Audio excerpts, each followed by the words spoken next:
নমস্কার, শিব ও শক্তি অ্যাস্ট্রো চ্যানেলে সকলকে স্বাগত জানাই। আশা করি সকলে আপনারা ভালো আছেন, ভালো থাকুন, সুস্থ থাকুন। আজকের ভিডিওয় আলোচনা করব মকরে শুক্রদেব এবং মঙ্গলদেব গোচর করছেন 22 তারিখে, অর্থাৎ হচ্ছে ফেব্রুয়ারির 22 তারিখে শুক্রদেব এবং মঙ্গলদেবের গোচরটা প্রমিনেন্ট হবে। অর্থাৎ এই সময়কালের পর থেকে কেমন কাটবে ধনু রাশি এবং লগ্নের জাতক জাতিকাদের, দেখতে থাকুন।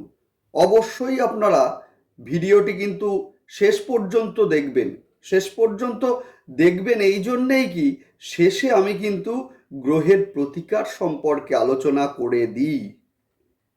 সুতরাং অবশ্যই আপনারা দেখতে থাকুন। সেই সঙ্গে অবশ্যই আপনারা চ্যানেলটিকে সাবস্ক্রাইব করবেন। এই জন্যেই কি গ্রহের যে কোনো ট্রানজিটের সঙ্গে সঙ্গে আমি আসি আপনাদের কাছে। দেখুন, গ্রহের যে ট্রানজিট সাময়িক সময়ের জন্য হলেও আমাদের জীবনে কিন্তু প্রভাব এদের ভীষণ ভীষণ ভীষণ। মূলত ট্রানজিট অনুযায়ী আমরা যদি আমাদের যে পরিকল্পনাগুলোকে সাজাই, আমাদের জীবনে কিন্তু সমস্যা আসবে না, 100% সমস্যা আসবে না। অ্যাকচুয়ালি আমাদের জীবনের যত সমস্যা সব কিছু আসে কিন্তু গ্রহের যে ট্রানজিট অনুযায়ী আমরা সিদ্ধান্তগুলোকে নিই না। সেই জন্যেই কিন্তু আমাদের যত সমস্যা, যে কোনো প্রতিকার লাগে না, যে কোনো স্টোন লাগে না। স্টোন আছে কি আমার হাতে? নেই, স্টোন লাগে না। এই জন্যেই কি যে গ্রহের গোচর অনুযায়ী আপনারা কাজ করুন, অর্থাৎ হচ্ছে ট্রানজিট অনুযায়ী কাজ আপনারা করুন। সেই সঙ্গে পরিকল্পনাগুলোকে আপনারা সেই মতো সাজান। গ্রহ কি বলছে সেইটা শুনে, সেইটা বুঝে আপনারা মূলত প্ল্যানিংগুলোকে সাজান। সেইটা জানার জন্য অবশ্যই কিন্তু আপনারা চ্যানেলটিকে সাবস্ক্রাইব করে নেবেন, যাতে প্রতিটা ভিডিওর নোটিফিকেশন আপনাদের কাছে পৌঁছে যায়। যাই হোক, আজকে আলোচনা করব ধনু রাশি এবং লগ্ন জাতক জাতিকাদের। মূলত ধনু হচ্ছে অগ্নি এবং দ্বৈত রাশির মধ্যে পড়ে, অর্থাৎ বৃহস্পতির একটি রাশি। যারা মূলত যে কোনো টার্গেট করার সঙ্গে সঙ্গে, যেহেতু অগ্নি রাশি, যে কোনো টার্গেট বা যে কোনো সিদ্ধান্ত নেওয়ার পরই কিন্তু সিদ্ধান্তে পৌঁছানোর জন্য এদের একটা স্পিড, গতি লক্ষ্য করা যায়। মুড সুইং এইটাও কিন্তু লক্ষ্য করা যায়, অর্থাৎ বাধা আসবার সঙ্গে সঙ্গে এরা সঙ্গে সঙ্গে নিজেদেরকে যে চেঞ্জ করে নেওয়া, অর্থাৎ বাধা এসেছে, নেক্সট যে সিদ্ধান্ত, সেই সঙ্গে প্ল্যানিং যে আমরা আমাদের লক্ষ্যে কিভাবে পৌঁছাবো।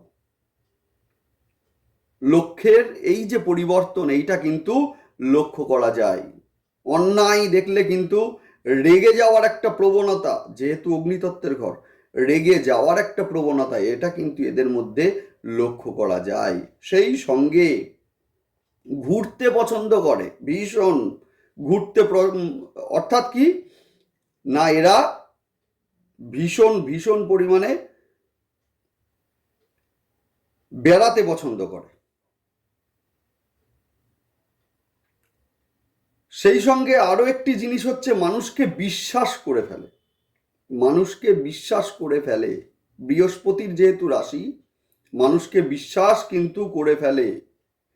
বৃহস্পতি যদি রেক্টোগেট হয় বা পাপ মধ্যগত হয়, সেই ক্ষেত্রে কিন্তু শারীরিক সমস্যা, সেই সঙ্গে বিশ্বাস যাকে করছেন সেই দিক থেকে বিশ্বাসঘাতকতার একটা সম্ভাবনা, এটা কিন্তু লক্ষ্য করা যায়। অর্থাৎ বিশ্বাসের ফলে যে প্রতিদান সবসময় যে সঠিক আসে, সেটা কিন্তু একদমই নয়। যাই হোক, সুতরাং একটা কথা বলবো, সেটা হচ্ছে ধনু রাশি এবং লগ্নের ক্ষেত্রে বৃহস্পতি দেব কিন্তু যেন স্বক্ষেত্রস্থ বা মার্গী হওয়া বাঞ্ছনীয়, একান্তই জরুরি। নেডাল চার্টে দেখবেন আপনারা বৃহস্পতি যেন মূলত পাপ মধ্যগত বা পাপ গৃহগত না হয়, অথবা পাপ দৃষ্টগত না হয়, সেইটা হওয়াটাই ভালো বা কাম্য। যাই হোক, মকরে শুক্রদেব এবং মঙ্গলদেব গোচর করছেন। শুক্র নির্দেশ করে রোম্যান্টিকতা, শুক্র নির্দেশ করে প্রেম, শুক্র নির্দেশ করে বিবাহ, শুক্র নির্দেশ করে পার্থিব ভোগ সুখ। মঙ্গল হচ্ছে মূলত এনার্জি, ভূমি, আমাদের কর্মের উৎসাহ। সুতরাং ভিন্ন ধর্মী দুটি প্ল্যানেট এক জায়গায় হচ্ছে, সেটা কিনা মকরে। যে মকর হচ্ছে ধনুর সাপেক্ষে সেকেন্ড হাউস। সুতরাং যারা মেডিকেল লাইনে আছেন, অর্থাৎ ফার্মেসি হতে পারে, সেই সঙ্গে প্যাথোলজি হতে পারে, যা কিছু, সেই সঙ্গে ফ্যাশন ডিজাইন, রেস্টুরেন্ট অথবা কসমেটিক, ভূমি ইত্যাদি সংক্রান্ত কর্মে যুক্ত আছেন, এদের কিন্তু আয় বৃদ্ধি পাবেই পাবে। মূলত এই সময় নির্দেশ করছে ইনভেস্টের মাধ্যমে ব্যবসা, অর্থাৎ ইনভেস্টের সঠিক সময় এইটা, ইনভেস্টের মাধ্যমে লাভ হবে। যদিও এই সময় কিন্তু ব্যয় বাড়বে, কারণ মঙ্গলদেব হচ্ছেন আপনাদের দ্বাদশ স্থানের অধিপতি।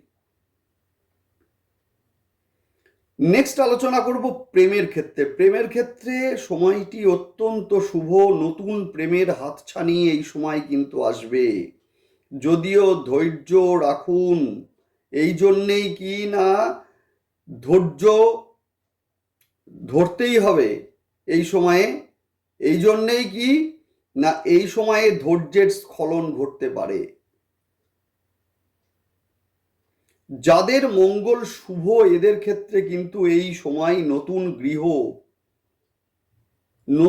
গৃহ মূলত ক্রয়, সেই সঙ্গে গৃহের বৃদ্ধি, যে গৃহ ছিল গৃহের বৃদ্ধি হতে পারে, হওয়ার সম্ভাবনা ভীষণ।